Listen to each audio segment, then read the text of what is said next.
ఆయన మాట్లాడితే జగన్ రెడ్డి సార్ జగన్ కావాల్సినోడివి అమ్మ యాడ్ది కాదు ఇక్కడ మన తాడిపత్రి మండలం నుంచే వచ్చింది. నాన్న అంటే మాకు చాలా ఇష్టం. నాకు ఇష్టమైన నాయకుల్లో ముగ్గురే.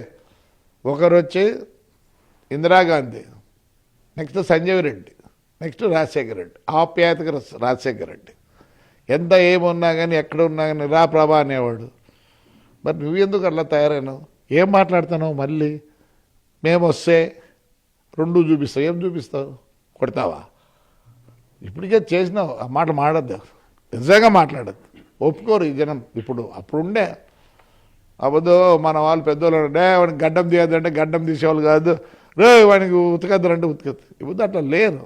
నీ మాటలు బాగలేవు, మార్చు. నువ్వు మార్చుకుంటే ఏమన్నా మళ్ళీ నీకు ఏమన్నా ఉందేమో కానీ ఛాన్స్. నువ్వు ఇలానే మాట్లాడుతా అంటే నీకు లేదు. రాజకీయం సమాప్తం, సమాధి అయిపోతుంది నీ రాజకీయం. మాట్లాడాల్సిన పని లేదు. నేను బాగా ఇచ్చేస్తా అని చెప్పు.